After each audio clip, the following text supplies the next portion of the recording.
Hello friends, നമ്മുടെ പുതിയ video. അപ്പോൾ അതിനൊരു ഇൻട്രൊഡക്ഷനാണ് ഇതിലെന്താണ് വരാൻ പോകുന്നതെന്നുള്ളത്. ഇതിൽ വേറൊന്നുമല്ല, ഞാൻ നിർമ്മല ഫാർമസി കോളേജ് മൂവാറ്റുപുഴ അവരുടെ നാഗ് വിസിറ്റിൻ്റെ ഭാഗമായിട്ട് കൾച്ചറൽ നൈറ്റിന് കൊറിയോഗ്രാഫി ചെയ്ത ഞാനാണ്. അതിലെന്തൊക്കെയാണ് ഉൾപ്പെടുത്തിയിട്ടുള്ളത്, അതിൻ്റെ മേക്കപ്പ് സെക്ഷൻ, സ്റ്റേജിൽ ഔട്ട്, ഇങ്ങനെയുള്ള കുറച്ച് കാര്യങ്ങളാണ് ഞാനിപ്പോൾ നിങ്ങളുടെ മുമ്പിലേക്ക് ഈ വീഡിയോയിലൂടെ കാണിക്കാൻ പോകുന്നത്. ജസ്റ്റ് ഞാനിത് ഇപ്പം നാളെയാണ് പ്രോഗ്രാം, ഇന്നിപ്പോൾ പ്രാക്ടീസ് എല്ലാം കഴിഞ്ഞ് വന്നു. ജസ്റ്റ് ഒന്ന് ഫ്രഷ് ആയി ഇനിയിപ്പോൾ കിടക്കണം, കാരണം രാവിലെ 6 മണിക്ക് മേക്കപ്പ് സ്റ്റാർട്ട് ചെയ്യും. അപ്പോൾ എനിക്കൊരു 5 മണിക്ക് എണീറ്റ് പോകേണ്ടതായിട്ടുണ്ട്. അപ്പോൾ ഞാനൊരു ഇൻട്രൊഡക്ഷൻ എടുത്തിട്ട് പോയി കിടക്കാമെന്ന് വിചാരിച്ചു. അപ്പോൾ ഞാൻ കിടക്കാൻ പോവാണ്. ഇപ്പോൾ നാളെ രാവിലെ എഴുന്നേറ്റിട്ടുള്ള ഫുൾ ഡേ വിശേഷങ്ങൾ ഞാൻ നിങ്ങളിലേക്ക് എത്തിക്കും. കാണുക, സപ്പോർട്ട് ചെയ്യുക. Okay, bye. ഈ കാണുന്ന ക്ലിപ്സൊക്കെ ഞങ്ങൾ പ്രാക്ടീസ് സെക്ഷൻ എടുക്കുന്ന വീഡിയോസാണ്. പ്രാക്ടീസ് സെക്ഷനും ഇപ്പോൾ കോറിയോഗ്രാഫി ഒക്കെ ചെയ്യുന്ന സമയത്ത് ഞങ്ങൾ എടുക്കുന്ന ചില ക്ലിപ്സുകളാണ് ഞാനിതിൽ ആഡ് ചെയ്തിട്ടുള്ളത്. മെയിൻ ഒരു കാര്യം എന്താണെന്ന് വെച്ചിട്ടുണ്ടെങ്കിൽ, ഇതിലെല്ലാവരും ഡാൻസേഴ്സ് അല്ല, കുറച്ച് പേര് മാത്രമാണ് ക്ലാസിക്കൽ ട്രെയിൻഡായിട്ട് വന്നിട്ടുള്ളത്. ബാക്കി എല്ലാവരും ഡാൻസിനോടുള്ള ഇഷ്ടം കൊണ്ടും അവരെ കോളേജിലേക്ക് വന്ന ഈ ഒരു പ്രോഗ്രാം മാക്സിമം സക്സസ് ആക്കണമെന്നുള്ള ഒരു താല്പര്യം കൊണ്ടും ജോയിൻ ചെയ്തതാണ്. കുട്ടികൾ മാത്രമല്ല, കോളേജിൻ്റെ ഭാഗത്തുനിന്ന് ടീച്ചേഴ്സ്, ഫാദർ, പ്രിൻസിപ്പാൾ, ഈ പറയുന്ന എല്ലാവരും വളരെ ഇൻട്രസ്റ്റഡ് ആയിരുന്നു ഈ ഒരു ഇവൻറ്റ് മാക്സിമം സക്സസ് ആക്കണം എന്നുള്ള രീതിക്ക്. അതുകൊണ്ട് എനിക്കും കുട്ടികൾക്കും വേണ്ട എല്ലാ സപ്പോർട്ടും കോളേജിൻ്റെ ഭാഗത്ത് നല്ല രീതിക്ക് ഉണ്ടായിരുന്നു. ഇത് കോളേജിലേക്കുള്ള റോഡാണ്. ഈ വഴിയാണ് നമ്മുടെ കോളേജിലേക്ക് എത്തിപ്പെടുക. ഇതാണ് Nirmala college of pharmacy Muvattupuzha. ഈ ക്യാമ്പസിനെ പറ്റി പറയുകയാണെങ്കിൽ നീറ്റാണ്, ക്ലീനാണ്. ഇതിൻ്റെ അപ്പുറത്തേക്ക് ഇനി ഒന്നും പറയാനില്ല. കാരണം അതുപോലെ അവരത് മെയിൻറ്റെയിൻ ചെയ്യുന്നുണ്ട്. ഒരു കോളേജ് എന്ന് പറയുമ്പോൾ നമ്മളിപ്പം പല കോളേജിലും പല ഇവൻറ്റിൻ്റെ ഭാഗമായിട്ടും പ്രോഗ്രാമിൻ്റെ ഭാഗമായിട്ടൊക്കെ പോയിട്ടുണ്ട്. പക്ഷേ വൃത്തി എന്ന് പറയുന്നതിന് ഭയങ്കര ഇമ്പോർട്ടൻസ് ഉണ്ട്. ചിലയിടങ്ങളിൽ അത് കണ്ടിട്ടില്ല. എന്നാൽ ഈ ഒരു കോളേജിൻ്റെ മെയിൻറ്റെയിൻസ് അത് പറയാതെ പറ്റില്ല. പിന്നെ ഈ കാണുന്നതൊക്കെ നമ്മൾ തലേ ദിവസം തന്നെ നമ്മൾ ഡ്രസ്സെല്ലാം സെറ്റ് ചെയ്ത് വെച്ചു. ഒരു മേക്കപ്പ് റൂമിൽ എല്ലാം അറേഞ്ച് ചെയ്ത് വെച്ചിട്ടാണ് ഞാൻ വന്നിട്ടുണ്ടായിരുന്നത് റൂമിലോട്ട്. നെക്സ്റ്റ് ഡേ കോളേജിൽ ഞാൻ എത്തിയപ്പോൾ മേക്കപ്പ് ടീം എല്ലാവരും വന്നിട്ടുണ്ടായിരുന്നു. അവരവരുടെ കാര്യങ്ങളെല്ലാം ഒതുക്കി ക്ലിയറായി അവർ മേക്കപ്പിന് റെഡി ആയിട്ടുണ്ടായിരുന്നു. ഇതിങ്ങനെ പ്ലാൻ ചെയ്യാൻ തന്നെ കാരണം 45 കുട്ടികളോളം മേക്കപ്പ് വരും, അവരുടെ കോസ്റ്റ്യൂം വരും. അപ്പോൾ ഇതെല്ലാം നമ്മൾ തലേ ദിവസം തന്നെ റൂമുകളിൽ ഒതുക്കി വെച്ചിട്ടുണ്ടെങ്കിൽ പിന്നെ കുട്ടികൾക്ക് അതിൻ്റെ ഒരു ഇൻസ്ട്രക്ഷനും കൊടുത്തു കഴിഞ്ഞാൽ അവർക്കത് കറക്റ്റായിട്ട് ഫോളോ അപ്പ് ചെയ്യാൻ പറ്റും. അതുകൊണ്ടാണ് നമ്മളതെല്ലാം അങ്ങനെ തന്നെ അറേഞ്ച് ചെയ്തത്. പിന്നെ കണ്ണൂരുള്ള നിതിനേട്ടനും ടീമുമാണ് നമുക്ക് മേക്കപ്പിന് വന്നിട്ടുണ്ടായിരുന്നത്. അവരുടെ പാർട്ട് അവർ 101 അവരത് സെറ്റ് ചെയ്തു നീറ്റായിട്ട്. ഹെയർ ആണെങ്കിലും ഡ്രസ്സിങ് ആണെങ്കിലും മേക്കപ്പ് ആണെങ്കിലും അവർ അടിപൊളിയായി ചെയ്തു. പിന്നെ നിതിനേട്ടൻ്റെ വർക്ക് ഓൾറെഡി ചെയ്യുന്നതായതുകൊണ്ട് തന്നെ എനിക്ക് 100% കോൺഫിഡൻ്റ് ആയിരുന്നു എല്ലാം ക്ലീനായിട്ട് തന്നെ വരുന്നുള്ളത്. അങ്ങനെ ഈ റൂമിൽ കാര്യങ്ങളെല്ലാം തകൃതിയായി നടക്കുന്നുണ്ട്. അതിൻ്റെ ഇടയ്ക്കാണ് എൻ്റെ കൺമുന്നിൽ വേറൊരു കാര്യം പെട്ടത്. ഞാൻ നോക്കിയപ്പോൾ നേഹ നല്ല ഉറക്കമാണ്. ആളെ കുറ്റം പറയാൻ പറ്റില്ല, ആൾ തലേന്നേ വന്നിരുന്നില്ല. ആൾ പ്രോഗ്രാമിൻ്റെ അന്നാണ് എത്തിയത്. അപ്പം രാവിലെ 4:30 വീട്ടിൽ നിന്ന് കയറി. പക്ഷേ എത്തിയപ്പോൾ ഇവിടെ 9 മണിയായി. കാരണം ബസ് കിട്ടാൻ താമസിച്ചു. കുറേ നിന്നിട്ടാണ് പാവ എത്തിയത്. നേഹ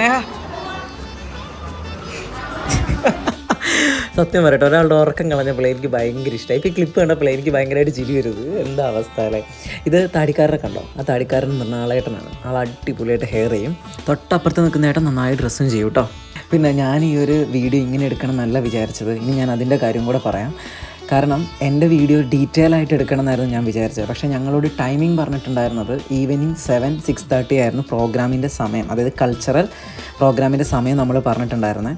പക്ഷേ അത് പെട്ടെന്ന് 5:35 ആക്കിയെന്ന് കേട്ടപ്പം സത്യം പറഞ്ഞാൽ നല്ല ടെൻഷനായി. കാരണം ചെറിയൊരു ചേഞ്ച് വന്നു പ്രോഗ്രാമിൻ്റെ കാര്യത്തിൽ.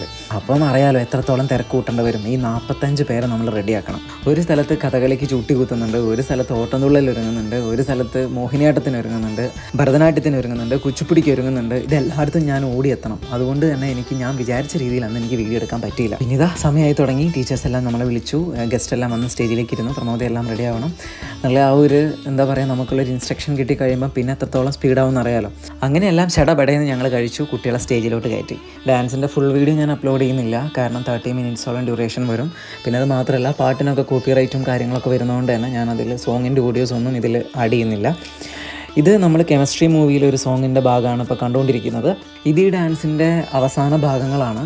ഇതിന് മുൻപുള്ള ഭാഗങ്ങളൊന്നും കിട്ടിയിട്ടില്ല. ഇതിലിപ്പോൾ നമ്മൾ ഇന്ത്യയിലുള്ള ഓൾമോസ്റ്റ് നൃത്തരൂപങ്ങളെ ഇവിടെ അവതരിപ്പിക്കുകയാണ് ചെയ്തിട്ടുള്ളത്. അപ്പം അതുകൊണ്ടാണ് 30 മിനിറ്റോളം ഡ്യൂറേഷൻ വന്നത്. നമ്മൾ മോഹിനിയാട്ടം, ഭരതനാട്യം, കുച്ചിപ്പുടി, കഥകളി, ഓട്ടംതുള്ളൽ, കഥക്ക്, മണിപ്പൂരി, ഒഡീസി ഇതൊക്കെയാണ് ഇതിൽ ഇൻക്ലൂഡ് ചെയ്തിട്ടുണ്ടായിരുന്നത്. ഈ ഒരു പോർഷൻ ഇതിൻ്റെ ലാസ്റ്റ് പോർഷനാണെന്ന് പറഞ്ഞല്ലോ. അതും ഞാനെടുത്ത വീഡിയോയൊന്നുമല്ല.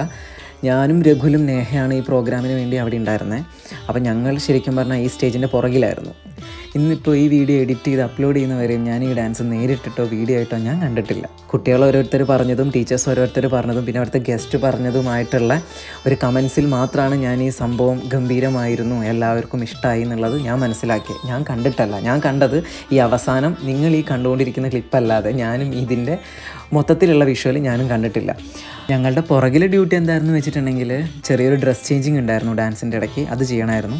പിന്നെ പ്രോപ്പർട്ടിയൊക്കെ ഹാൻഡിൽ ചെയ്യാനുണ്ടായിരുന്നു. പിന്നെ കുട്ടികൾക്ക് എന്തെങ്കിലും വെള്ളമോ കാര്യങ്ങളോ വേണമെങ്കിൽ അത് കൊടുക്കണമായിരുന്നു. അതുകൊണ്ട് പുറകെ തന്നെ നിന്നു. പക്ഷേ സമയം കിട്ടുമ്പം ഈ കർട്ടൻ്റെ ഇടയിൽ കൂടെയും സ്റ്റേജിൻ്റെ സൈഡിലൊക്കെ പോയിട്ട് നിന്നിട്ട് ഞാൻ ചിലതായിട്ടൊക്കെ കണ്ടു. എന്നാലും മുമ്പെന്ന് കാണുന്ന ആ ഒരു സുഖം നമുക്ക് കിട്ടില്ലല്ലോ. അങ്ങനെ പ്രോഗ്രാം ലാസ്റ്റ് എൻഡ് ചെയ്തു. ഗസ്റ്റിനെയൊക്കെ സ്റ്റേജിലേക്ക് വിളിച്ചു. അവർ കുറച്ച് കമൻസൊക്കെ പറഞ്ഞു. അങ്ങനെ പ്രോഗ്രാം എൻഡ് ചെയ്തു.